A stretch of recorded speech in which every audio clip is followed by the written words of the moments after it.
I have supplied flour to that village for the better part of 40 years, and I have never once, in all that time, needed to knock at the bakery door before 5 in the morning, because Josiah Twine was always awake before me, and the ovens were always already breathing heat into the cold air by the time I backed the lorry up to his step. That is the sort of thing you know about a man when you have done business with him for 4 decades and never once discussed anything beyond the moisture content of a sack of strong flour. You know the shape of his hands.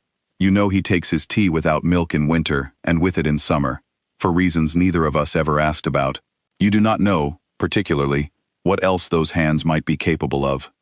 So when the letter came around announcing that Twine's Bakery on Fen Lane would be handed over at last to Larchmont Bakeries, the chain that had been buying up village ovens the way other men collect stamps, and that there would be a supper in the village hall to mark 49 years of Josiah's baking, and thank him properly before the shop front was repainted the corporate green, everyone in 3 counties had learned to recognize, I went, the way you go to any leave-taking for a man you have weighed grain against for most of your working life.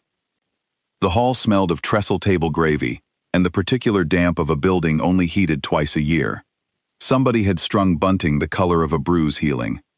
There were perhaps 50 of us, parish councillors, 2 of the younger bakery hands who had come up under Josiah, a scattering of regulars who had bought their morning loaf from him since before some of them could reach the counter, and, seated in a tight cluster near the urns, 4 Larchmont people in identical navy, who had clearly traveled up for the occasion and did not entirely know what to do with a room this small.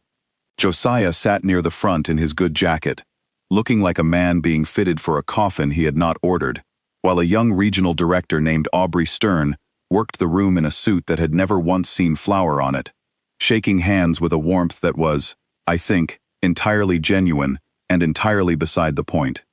Stern was not a cruel man. I want to say that plainly, because it would be easy, telling this, to make him into something he was not. He was simply a man entirely persuaded of his own good manners, the sort who believes that patronizing someone gently is a form of kindness, provided you smile while you do it. He got to his feet before the pudding and gave a short, warm speech about legacy and continuity, and the Larchmont family, his phrase, not mine, being honored to carry Josiah's tradition forward into a bright new chapter. He raised his glass to 49 years of early mornings. The room applauded, because rooms do.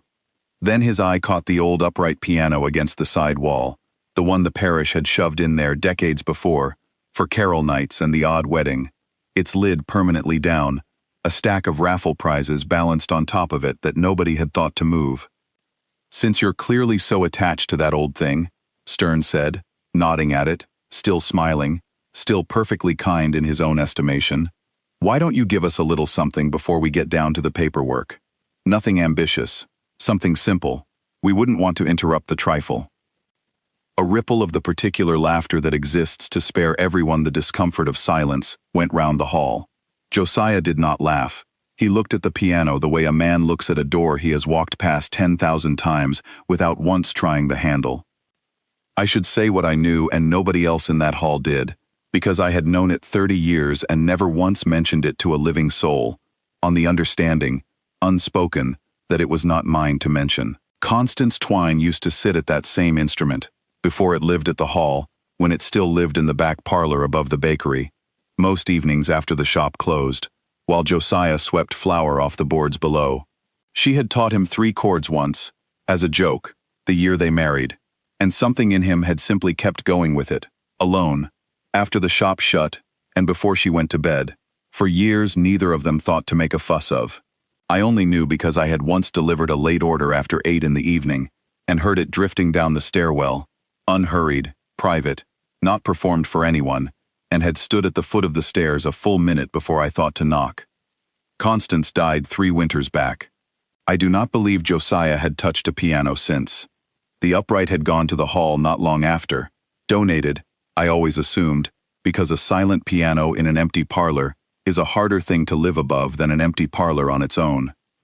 He stood up anyway, cleared the raffle prizes off the lid himself, stacking them with the same unbothered economy of movement he used for stacking loaves, and sat. The room settled into the specific quiet of people expecting to be amused. He did not announce anything. He did not explain. He simply put his hands where hands go, and after a moment that had the shape of a held breath, he began. It was a small piece at first, a slow, turning thing, the kind that seems for its opening bars to be feeling its way along a dark hallway with one hand on the wall. I did not know then what it was. I have since asked, and been told it was a notturno, by a Norwegian composer, written for exactly this. The hush between one day's work ending and the next one not yet begun, though I would not have needed the name to know that was its subject. It sounded like closing time. It sounded like the last light going out over a shop counter. The laughter in the hall had not fully died before the first phrase finished, and I watched it die anyway, guest by guest, the way a draft moves through a room, and you notice it reach each person in turn by the way their shoulders change. He was not a young man's hands anymore. I could see that even from where I sat.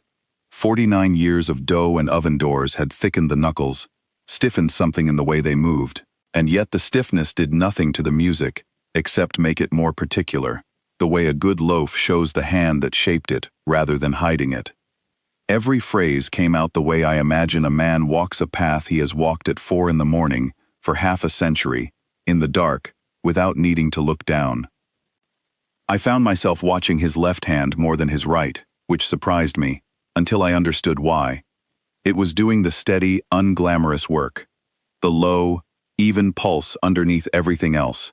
The part nobody in that hall would have thought to call music if they'd heard it alone. It reminded me of nothing so much as the slow turn of a dough hook, patient, unhurried, entirely without the need to be noticed. The right hand got to be the flame. The left hand was the oven that had been holding steady heat since 4 a.m. for half a century, so the flame had somewhere safe to happen. Somewhere in the middle of it, the piece opened out, not louder exactly, but wider, the way a road you thought was ending in a hedge turns out to bend instead, and keep going, and I understood, without anyone telling me, that I was no longer hearing a bakery hand feeling out 3 chords his wife had taught him as a joke. I was hearing 40 years of listening to her play it, note for note, from the other side of a staircase, memorizing it the way you memorize a voice.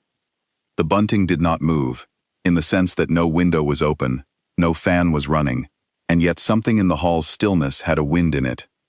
I have sold flour to that village for 4 decades, and I do not have the vocabulary for what a room does when it stops performing politeness and starts, instead, actually listening. But I can tell you it happens all at once, and you feel it before you notice it, the way you feel weather change in your knees before you see the cloud. Stern had been holding his wine glass at chest height when Josiah sat down, the posture of a man prepared to clap generously and move things along. Somewhere past the piece's turning point, I saw him lower the glass without appearing to notice he had done it. He did not set it on the table. He simply held it, forgotten, at his side, his mouth very slightly open, watching a man he had, not 4 minutes before, invited to entertain the room between courses. The final passage came back down to where it had started, the same slow feeling along the hallway figure, except now, it did not sound uncertain at all. It sounded like a man who had found the door he was looking for the whole time, and was only now admitting, to himself, that he'd known where it was all along. The last chord did not so much end as get set down, gently, the way you set down something you have carried a long way, and do not want to drop even now that the carrying is finally over.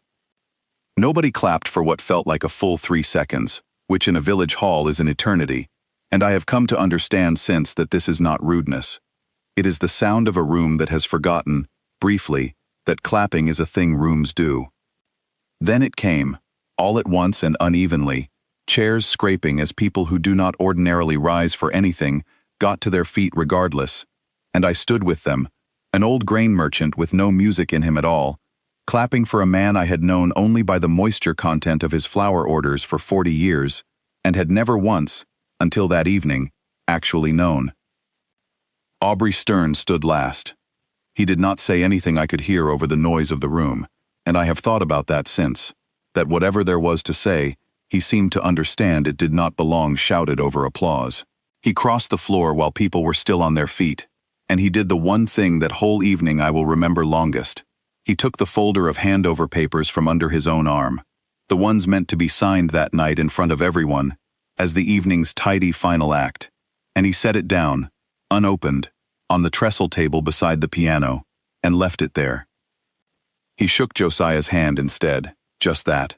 No speech to match the first one.